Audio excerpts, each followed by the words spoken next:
We're alive. We're alive.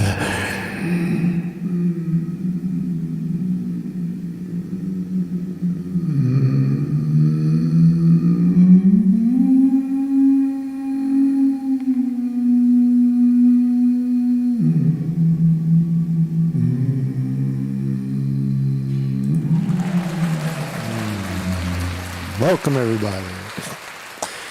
Welcome to the program. Welcome to the program as the sirens go off. It is December 16th in the year 2024. 9 more days till Christmas. Christmas time in America. Merry Christmas, Americans. Merry Christmas all to the Christian world. Welcome. We're allowed to say Merry Christmas again.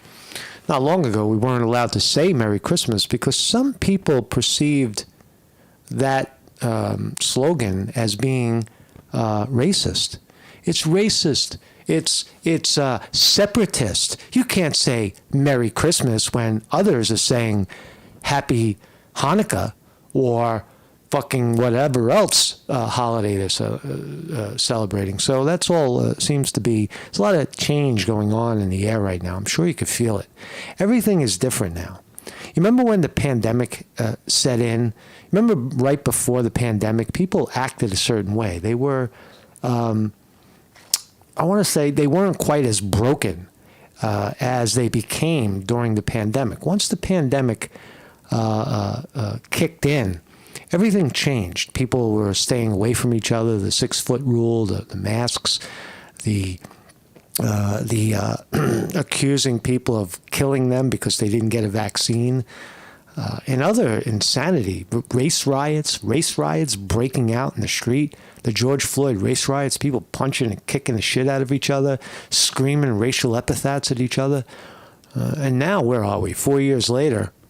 What has happened, right? Trump has regained the throttle. And it seems that a lot of that hysteria, a lot of that misinformation is gone. And so today we're going to talk about Time Magazine. Now, I might be wrong about this. Scary Stories, New York City in the chat says, my title says, Time Magazine sucked Trump's dick. Now, I might be wrong about that. Scary Story says Time sucked Trump's dick. Is that what I said? Yeah, so Time Magazine, Trump sucked Time Magazine's dick, in my view. Right? But is it the opposite? Did Trump get his dick sucked by Time Magazine? I don't know. We'll find out. We'll find out, right? I think here's why I'm bringing it up.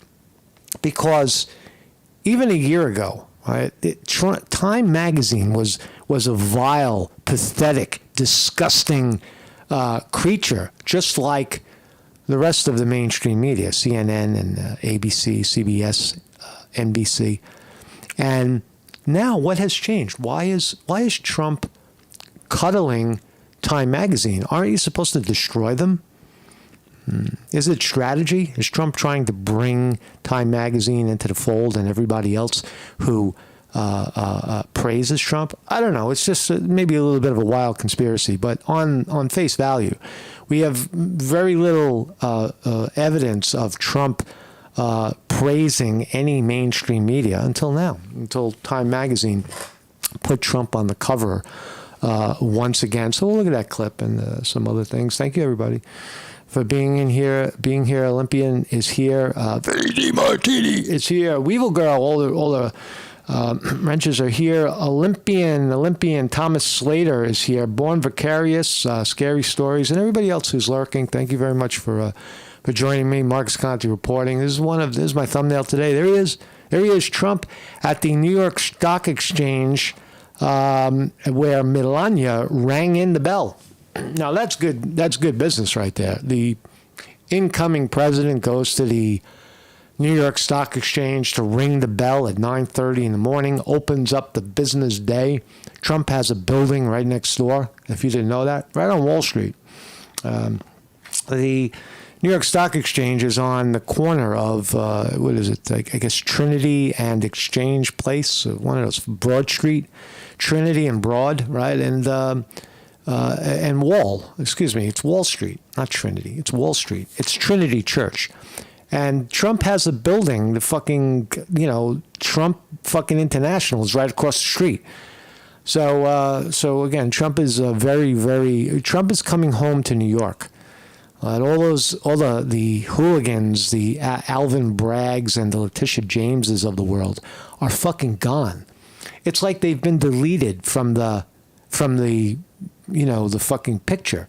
It's like we were watching a picture and all of a sudden Alvin Bragg and Letitia James accusing Trump of 35 felonies have vanished. It's gone. There's nothing. There's nothing going to happen to Trump. But all of that years and years and years and years of chasing Trump around, trying to accuse him of being a rapist, a felon of all sorts. And it all seems to have been gone. Even ABC rolled over and paid off Trump a lawsuit. George Stephanopoulos accused Trump of being a rapist. Said he's been convicted of rape. He said that on ABC, and Trump's team sued ABC and got, I don't know, it's like $10 million for that one. So it is really a cosmic shift. And the driver of this cosmic shift is Trump. So who sucked whose dick is what we're going to try to find out today. Is the media sucking Trump's dick, or is Trump sucking their dick? I don't know. It's a little of both. I think there's a little, I'll go first and then you can go. They're switching off. So this is my website. My name is Marcus Conte, video journalist. This is the longest running educational philosophical, one of them. Probably the only educational philosophical live streams in America. Long running. Reruns appear on most social media platforms, and you can watch live on YouTube every single day. The case of white privilege is brewing. We'll talk more about that at another time. And if you want to donate to the program, tip jar, Patreon, are two ways to do it. There's also Zelle. I forgot to put the link up there. I'll put the Zelle link. If you go here, all links. Where's the link? Where's the Zelle? Zelle. I got to put the Zelle link up. I forgot where it is. It's just my email. It's shorthappylife@gmail.com. And so thank you everybody for being here. Let's start right off the bat with this is Trump. Brought all his key players. I believe that's Lee Zeldin behind them. That's obviously J.D. Vance. Melania is in the house. And Trump took his argument, his appreciation for Time Magazine to the New York Stock Exchange to do the open. Amazing speech, amazing talk by Trump. Let's listen.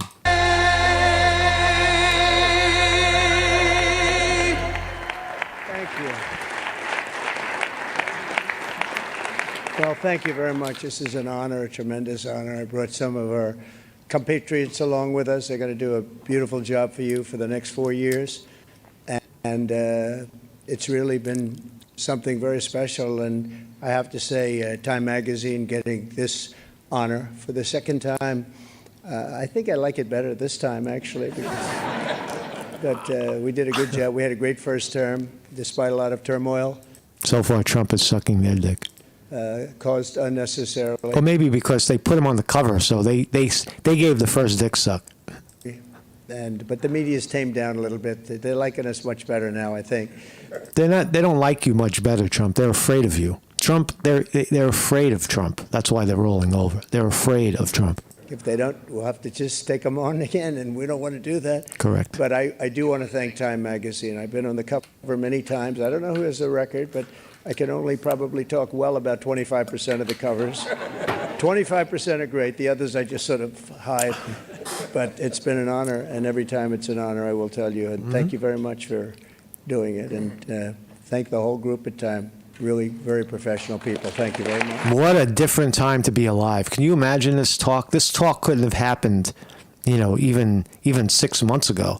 Time Magazine wouldn't have put him on the cover because Trump is a racist and a homophobe and a fucking felon. Right? Remember that wasn't even 6 months ago.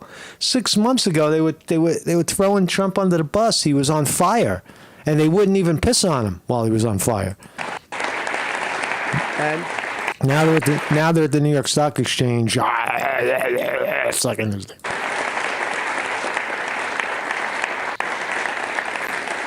I'm sorry for being crude this morning. I don't know why. I don't know why that is. And to Jeff and all of the I'll lighten up a little bit. people from the New York Stock Exchange. He knows how much I like it because many years ago I bought a building across the street. And I wasn't going to buy it. Then I said, you know, it's right next to the New York Stock Exchange. That's right. I'm going to buy it. We've had great success. 40 Wall Street, we've had 40 tremendous Wall. success with it. But you've really had success with the New York Stock Exchange. It's an incredible group of people. And Jeff, you have done an incredible job, you and your group. And what a beautiful speech you made. Thank you very much. That was some introduction of all of us. But we've gone up since the election. I was just told by Scott, everybody said, you have to pick Scott Bessent. He has to be the one chosen for Treasury. Where is Scott? Let's see. He's around here someplace. He's around here. He told me we picked up $3 trillion since the election day. And I said, well, that's good, but what about before the election day? He said, we picked up some money there because they thought you were going to win. I said, so this is Trump's pick for Treasury Secretary. It's this guy, Scott, right behind him. I don't know much about him, but I don't know. I like this guy. He's going to be my Treasury Secretary. As long as he does what he's told, he'll be fine.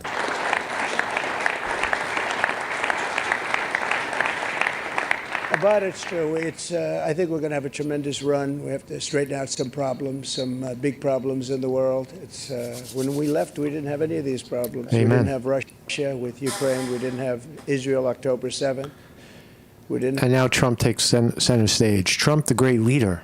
Right? Trump sounds right now.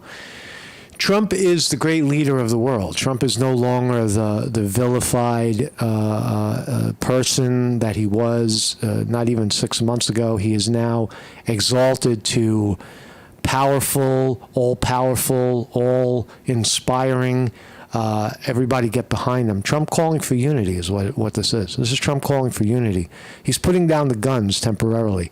And he's also switched out the FBI guy, Chris Wright, what's his fucking name? Christopher Wray, is gone, and so we're going to see a lot of real change coming very, very quickly to a theater near you. We didn't have the Afghanistan disaster. We didn't have inflation. We had no inflation, and we had a very strong economy, and we're going to do that again, but I think we're going to even up it because now we have experience that we didn't have. Now I know everybody. You know, when I first came in, we came down, Melania and I, a great first lady, who's very popular, by the way. She rang in.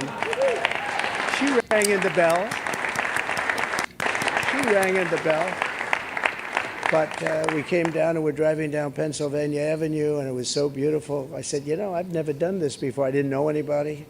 I got to the Oval Office, and I'm picking all these big positions, and I didn't really know the people in Washington, but boy, did I get to learn fast.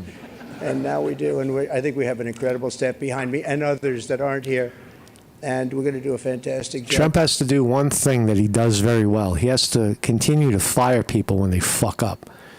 Right? That's Trump's strength. If this guy, if any one of these clowns, not Melania, of course, but any one of these clowns behind him, RFK included, if they don't do what he tells them to do, that's not disobedience. That's not following the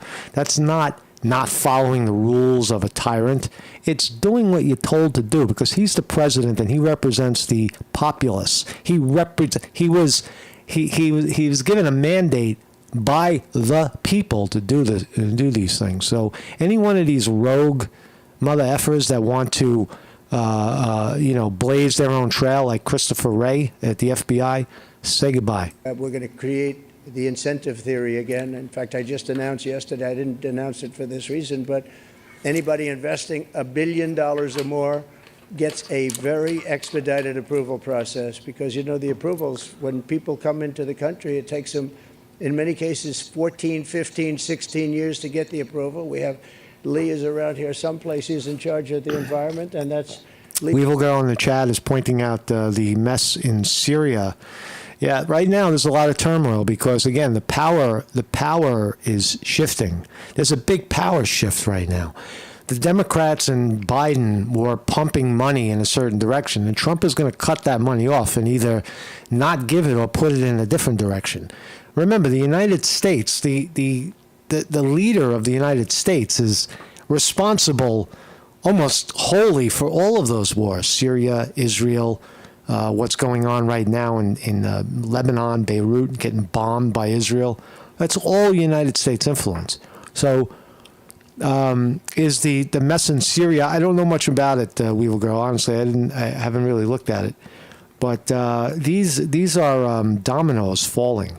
You're going to see a lot of that as Trump comes in. A lot of dominoes are falling because you're in a power vacuum right now. You have a lame duck president.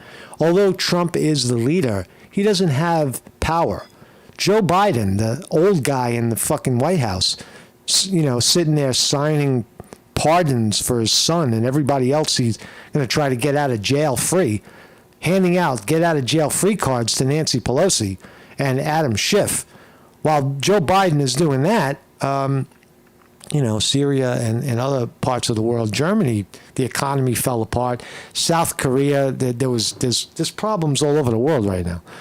But anyway, let's give Trump his moment. Lee Zeldin, who ran an incredible race for governor in New York, was a very, very successful guy before that. He was a great congressman, and he's a fantastic lawyer. He's in charge of environmental, and we'll try and push him as much as possible to get those permits very quickly. Like a nuclear power plant, I would say a week would be enough time. What do you think? Is that okay?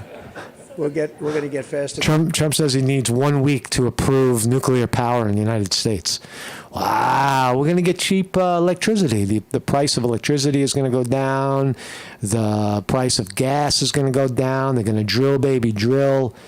What about the economy? What about the environment? What about the environment? Trump's going to drill, baby, drill, and dig and put up nuclear power plants. What's going to happen to the environment? Isn't the environment going to go to pot? Oh, I don't know. Approvals and what are we going to do? Freeze to death in the middle of the winter, or pay $25 for a gallon of gas? I don't know. Or I don't know. We're humans. We got to survive, right? And Trump is in survival mode, and energy is a big part of that. You need energy. You need clean, affordable energy for people to get the fuck around and do things. it's great that we have Lee and all of the people behind. They're all stars in their own way. But it is an honor, and this is a double, because usually they don't coordinate the Man of the Year or the Person of the Year with the ringing of the bell. And brilliantly, you picked them both at the same time, and you were all friends, and you said, let's do it. And it takes one trip. It doesn't take two trips. That's okay. We like to save. We like to be able to do it properly. But this is a special. Trump is definitely doing the sucking right now. So many friends in the audience, too. John, great job you've done at ABC. I'm really proud of you, and you've been so nice to me. Otherwise, I wouldn't actually acknowledge you at all. But you have been. It's a terrific job you've done. But again, I want to thank you. We're going down to ring the bell now, and I can just say that the economy, I believe, is going to be very strong. We do have to solve some problems. We have wars going on that we didn't have. We have a lot of things happening that we didn't have that would have never happened. Yep. They would have never happened, but now they have happened. And I want to get them solved. We have to get them solved because ultimately the power of weaponry today is the biggest threat we have, in my opinion. It's not some of the other things that you read about. It's the power of weaponry. Trump says the power of weaponry is our biggest problem right now. The power of weaponry. That's a pretty powerful statement. The President of the United States saying that our biggest threat is the power of weaponry. Not even the people behind the weapon, but the power itself of the weapon. That they exist. These powerful weapons exist. The power of the weaponry. Interesting. Weapons are so powerful, so devastating, and I rebuilt our military. I got to know every one of them, including nuclear weapons. I hated to do it. Actually, I hated to do it. But we did some nuclear weapons that are so devastating and almost makes you very sad as you get them and as they come online. It makes you very sad because you know what the purpose of them is, and you just hope to God that you never have to use them. Because if you do, the world will never be the same. So we have to be very, very smart. We have to be very sharp. We have to be. That's a scary idea, right? What Trump just put out there. Trump puts out there that we have bombs that would change the world forever. How did he say it? That it would be a different world. to God that you never have to use them, because if you do, the world will never be the same. The world will never be the same. The world will never be the same if one of these bombs goes off. Was the world the same after Nagasaki and Hiroshima in the first atomic explosion, the first nuclear explosion that the United States unleashed on Japan? Was the world changed after that? It still is changed. People are terrified of the United States. That's why the United States rose to superpower, because of these atrocious acts. 100 years from now, maybe the world will look back and say the United States was really the terrorist nation. You never know how history is being written, and we don't really know where we are in the story. Trump could lead into the greatest nuclear war that we've ever seen. Nobody knows at this point. Right? Nobody knows history. Nobody knows what's coming in 2 years, 5 years, 10 years. Nobody fucking knows it all. There's no human beings that can figure that out. We don't have the capacity to see the future. We only know from the basics, from what's happening right now and what has happened in the past. Kind of, if you know the past and the present, you might be able to kind of, sort of predict the future. But with the things we're talking about, nuclear weaponry, nah, it's too much of a wild card. You think it might come from Russia or China, but what about if it comes out of Iran, or comes out of Pakistan, or comes out of Syria? Somebody's got a bomb squirreled up their ass, and they don't like what somebody else says, and they use it, like Israel. Israel is definitely capable of using a nuclear weapon on its enemy. Jordan, Lebanon, Iran. So we have to be very, very smart. We have to be very sharp. We have to be very special to do a job. And I think we'll get it done. And I think we're going to get a lot of people in the room. We've seen it. We were in France, where President Macron did a fantastic job with the cathedral, an absolutely fantastic job, of Notre Dame. And it was beautiful. It was the opening, and I just got back, and it was something really beautiful. And a lot of world leaders there. We had about 80 world leaders, different countries, and they were all coming together. They all wanted to meet us and meet me as representative of the U.S.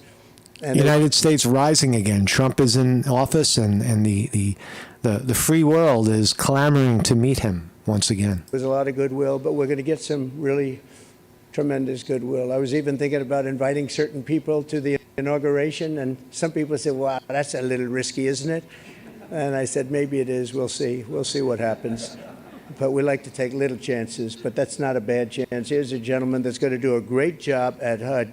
Good luck, my friend, right? He's going to be a he's been my friend for a long time. It's nice to see you. I haven't shaken his hand yet. Come on. Congratulations. Trump makes one more good comment, and then we'll move on. And Ben Carson is your biggest fan in the world. You know that. Ben has been with us for a long time, and you've done a fantastic job. Thank you. Good. So, ladies and gentlemen, go on. We're going to put it straight. We're going to give tremendous incentive like no other country has. We're cutting your taxes. We're going to cut them very substantially. We got them down to 21% from probably 42 or 44%, depending on where you are, and we got them down to 21. Everyone said that was a miracle. Now we're getting them down to 15. Trump is touting the horn right there about lowering corporate taxes. Once upon a time, they were, 35%, then they were 21%. And that's 35 and 21% of money these corporations don't pay anyway. Most large corporations don't really pay tax. They defer it till the next year. It's capital reinvestment. So if they make $20 billion, before the year ends, they reinvest it into something else and thereby prolong the tax burden for forever, really. That goes on forever.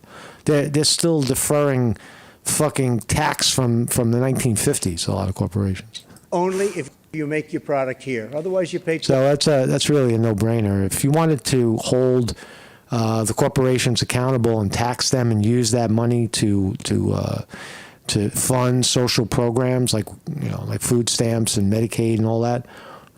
21, which is not bad. It's in the middle of the pack, but 15 brings you down to among the lower. And for those that are running the big companies, those great, big, beautiful companies, nobody's going to be leaving us. You're going to be coming back. You're going to be bringing it back to the United States. We are incentivizing everybody to come back to the United States. We want you back here. It's a bold statement to go to the New York Stock Exchange, where a lot of these corporations make huge money with China, manufacturing, buying their shit, having their shit built for cheap in China, and then bringing it back here and selling it into the American economy. There's a lot of people on Wall Street that want that shit to stay exactly as it is. And here's Trump saying we want to bring it back to America, right to their face. Our manufacturers, everybody. And we have one product that nobody has really to the extent that we do. It's called oil and gas. There is no country in the world that has more. We're number one. I brought it to number one during my first term in terms of production. We're going to be number one plus. We'll do dig baby drill numbers that nobody will really see before. And when that happens, prices are going to start coming down because people can't afford their groceries, and they're going to be affording their groceries very soon. I tell the story about a woman an old woman. This is a heart-wrenching story. I'll leave it here. This is really, really good. Trump fucking stroking it right here. Woman, no money, went to a grocery store, had 3 apples. She put them down on the counter, and she looked, and she saw the price, and she said, "Would you excuse me?" And she walked one of the apples back to the refrigerator and came back to pay for the 2 apples. And she left with 2 apples. And the woman at the counter said that was so sad. And when I heard about the story, I said that should never happen in America. And it's not going to happen in America. We're going to do it right, and we're going to take care of our people, and we're going to do things that nobody ever thought even were possible. But we're going to have an economy. You don't get a round of applause at the New York Stock Exchange because those are people that have a lot of money. But if you said that at the grocery store, where people are really counting the fucking change in their pocket to buy 3 apples, that's not the America that most people signed up for. It's not the America of my grandparents or my parents. Somehow there's just too many people, and you have to decide between 2 apples and 3 apples. It's just it's fucked up, right? It's a fucked up situation. If you've ever been in that situation where you just have enough to buy and just scrape by, it's a very fucking frightening thing, right? And a lot of people are in that situation in America. The likes of which nobody's ever. You got to turn it around. You got to turn it around. Do what's necessary to lighten that burden. Seen before, and everybody's coming back to America. I saw that the other day at the cathedral. They're all saying, "We want to come back. We want to come back." And with a couple of changes done by Howard and Scott and some of the great people up here with me, we're going to bring them all back. They're all coming back. So thank you very much. This is a great honor, and ringing the bell will be fantastic. And go out and get them. We're with you all the way. Thank you very much. Thank you, President Trump. Thank you, President Trump. What else? ABC, Trump let ABC, I'll let you decide who sucked whose dick.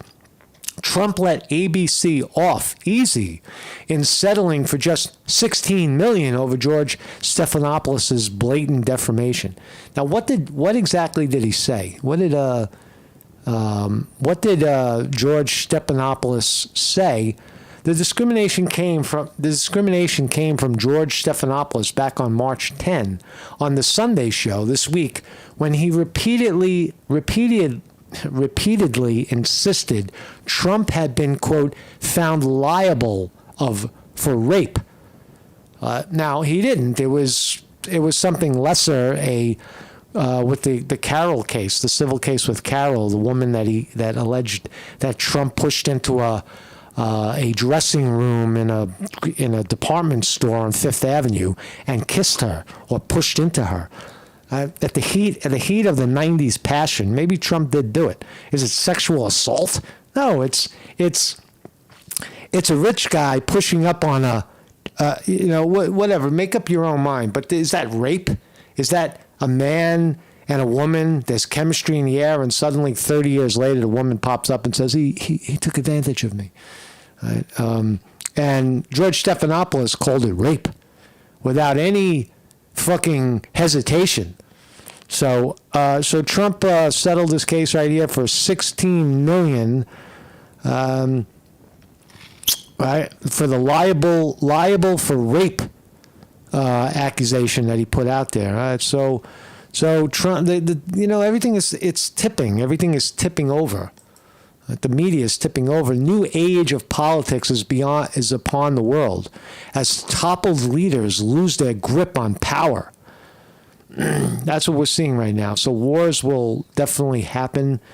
It really, the thing that holds a lot of these, and I think I said it before, but a lot of the thing that holds a lot of these nations together, these not as strong nations as America or for example, England, is the U.S. backing, the U.S. budget. Who's going to get the money? If you pump money into a place like Syria, into one side of the war, the side that you want to see win, then at some point, you keep pumping money into that one side. If you take that money away, you create a vacuum. You create a power vacuum. Those people abandon their posts. Why? Because there's no money. They're not getting any money to do this anymore from the Americans. So you have a shift. Whoever was on the other side, whoever was the recipient of those bombs and guns and aggression, now rises up. So you're going to have these shifts in power as Trump comes in. It's Trump's, he's doing the right thing. Trump is saying, come to America. We're here for you. We want to do business with you. He's inspiring the nation, just like he did the first time.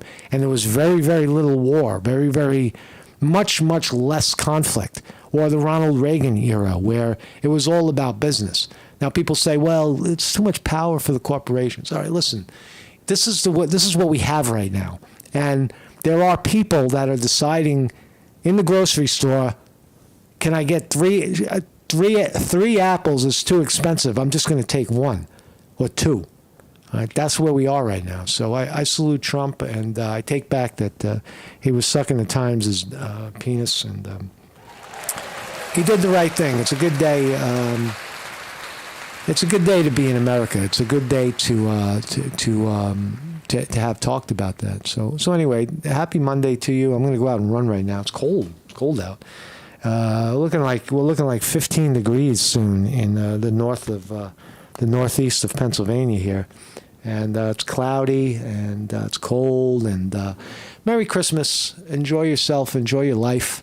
Don't forget the meaning of life. Christmas is going to come. New Year's is going to come, and then we're going to swear in a new president in America, and maybe a lot of the censorship, a lot of the ugliness of the past, maybe that'll. Maybe it'll go away. Maybe it'll, vanish, and we'll be at the cusp of something brilliant. So I hope that's my hope. Marcus Conte reporting.